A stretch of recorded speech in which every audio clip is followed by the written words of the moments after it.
Good morning everyone, welcome to my channel and it's me again, ang inyong chismosong kaaldab vlogger.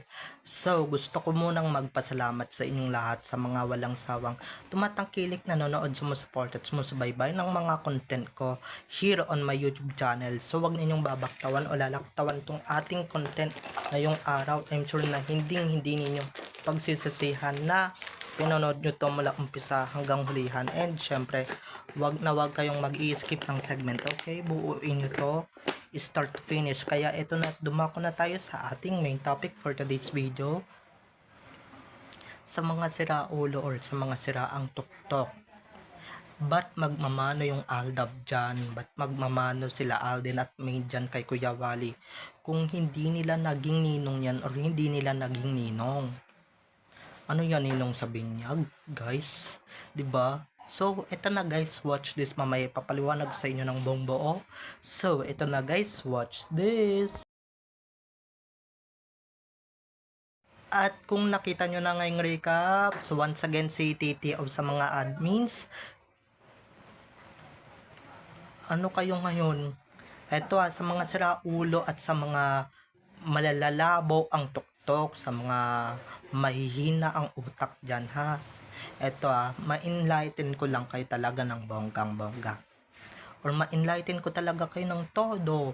'Di ba? Para naman sa ganun hindi kayo masiraan talaga ng bait at hindi kayo masiraan ng ulo talaga.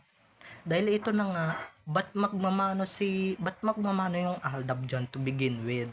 Ba't magmamano si na Alden at May dyan? Ba't sila magmamano, 'di ba? Ba't nila tatawaging ninong 'yan?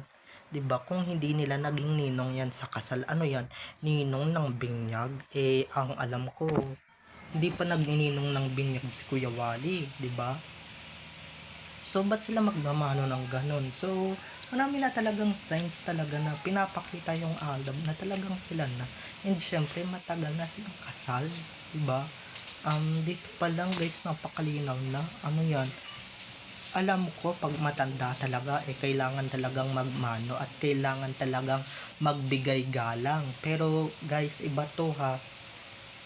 Kung wala namang kinalalaman sa'yo, ba't ka magmamano, 'di ba?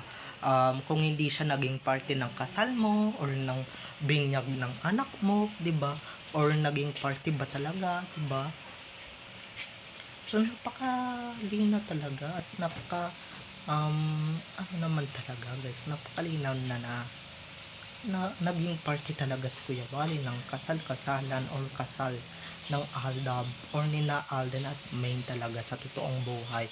Ewan ko sa inyo kung gusto ninyong paniwalaan to, pero ako andito lang naman syempre mag-i-enlighten sa mga bobong kagaya ninyo, sa mga walang utak na kagaya ninyo. Diyan tayo magkakatalo-talo, okay? Diyan palibhasa yung iba dito mga sabog.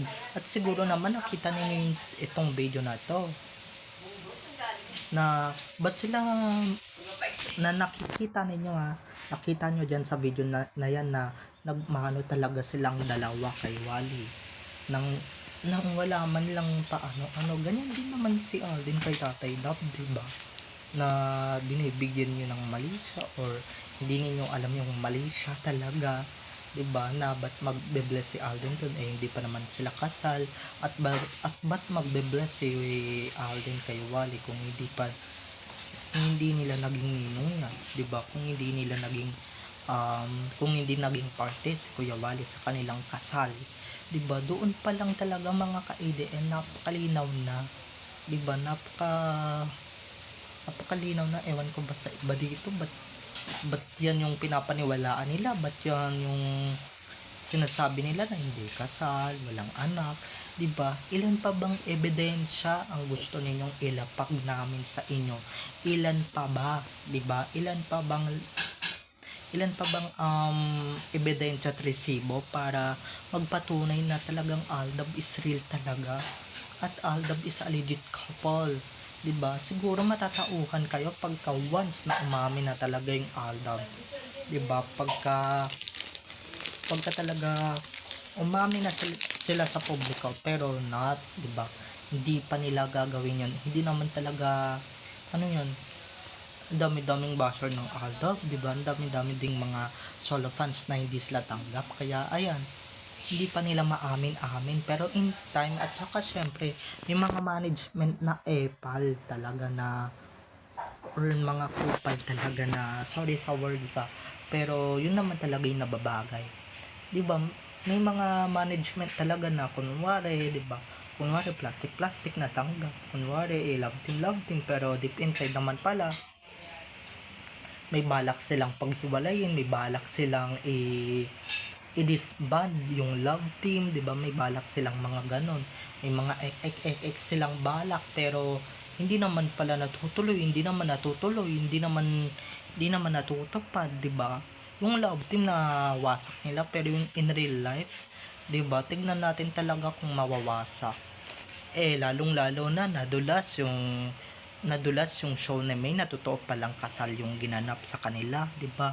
So sila din naman pala umami na talagang totoong kasal na rin yung ginagawa nila or yung ginawa nila sa kalisere. Syempre yung pare hindi naman din totoo, 'di ba? Naku, may mga magko-comment dito na naman na syempre hindi na naman maniniwala, tayo na naman ang palalabasin na sinungaling, tayo na naman yung papalabasin na gumagawa ng kwento, tayo na naman yung palalabasin na nagsasalaysay dito na puro kwento-kwento lang, wala tayong pruweba. Eto, napakatibay ng pruweba. Si Kuya Wally na mismo, guys, kitang-kita ninyo sa video niya. Nilahad niyang ganun yung kamay niya kina Main at Alden, 'di ba? Igaganon niya na. Ginanon niya talaga for the first time na nakita ko in the history. Talaga dito sa pagbablog ko. Na talagang nakita ko talaga, buti na lang may naglabas dito ng video, although throwback na to ha, hindi na to bago-bago pero throwback na to, at pero legit na throwback, hindi yan gawa-gawa lamang, hindi gaya ng mga pinapalabas ninyo na ginagawa daw namin. Saan kami gumagawa? Nasaan yung resibo ninyo, di ba? Wala naman kayong resibo na gawa-gawa lang yung sa inyo, oo, gawa-gawa lang, pero sa amin I cannot, 'di ba? Hindi naman ginagawa-gawa 'to para lang paniwalaan nyo kami. Kung yan yung gusto ninyo, kung saan kayo maniniwala, edi syempre doon kayo, 'di ba? Doon kayo sa gusto ninyo, doon kayo sa may freedom kayo, doon kayo sa may paniniwalaan ninyo, 'di ba? Sa amin wala namang pilitan, 'di ba? Wala namang persahan kung maniniwala kayo, 'di ba? Iaabot lang, may mga magpapalabas na naman dito, magalang lang yung dalawa kaya ganyan. Magalang talaga ba? Ay, hindi sila nagiging ganyan pag hindi nila ninong or whatever, 'di ba? Although talagang magalang naman talaga yung dalawa, pero yung kay Tatay Dab talaga ba maipapaliwanag nyo ba yun ng bonggang-bongga? Maipapaliwanag nyo ba yun? Sige, palusot pa kayo, diba? Diyan naman kayo magaling sa pagpapalusot ng kwento, sa pagpapalusot ng istorya, sa pagpapalusot ng katotohanan, at ginagawa ninyong peke, 'di ba? Kitang-kita nyo naman, maski doon sa dalawang kasama ni Wally Bayola, talagang magalang sila, 'di ba? Lalong-lalo na sobrang galang talaga nila, 'di ba? To the point na maski ninong nila sa kasal, ginagalang talaga nila ng bonggang-bongga, 'di ba? So wala namang masama doon, wala namang affected dapat doon, wala naman dapat i-affect doon, wala naman dapat ano doon, ikabahala doon, wala namang dapat wala namang fake news to. Kung para sa kanila fake news tong nagmano sila Alden at Main kay Wally kasi nga ninong nila, fake news para sa inyo, para sa amin na Aldab Nation at nakakaalam ng katotohanan tungkol sa dalawa is talagang legit to, 'di ba? Sobrang legit to, sobrang natutuwa kami Dahil isa to sa mga resibo na talagang pinapaniwalaan namin at isa to sa mga resibong ilalapag namin para lang sa mga sarado ang utak. Okay? So, babay na mga ka-ADN. I love you all. Have a nice day. Keep safe and God bless everyone. Don't forget to subscribe to my YouTube channel and syempre, huwag ninyong kakalimutan na i-click ang notification bell para ma-notify kayo sa mga susunod ko pang i-upload na mga videos tungkol kina Main at Alden and syempre tungkol sa kanilang mga buhay-buhay inside or outside sa showbiz. So, babay na mga ka-ADN. I love you all. Have a nice day. Keep safe and God bless everyone. Bye-bye. Pero kung marunong kayong mag-observe at marunong talaga kayong tumingin talaga ng katotohanan, ay naku talagang matagal nyo na dapat napansin yan. 'Di ba? Ba't sila magmamano diyan? Ba't sila mag-aano diyan 'di ba kung wala lang, kung hindi nila naging ninong yan. Maski nga yung iba nilang kasamahan sa tae show nagmamano sila, 'di ba? Oo, nagbibigay galang pero guys, 'di ba? May ninong yan ninong duties yan. 'Di ba? Tinatawag nga nilang Ninong Wally yan 'di ba?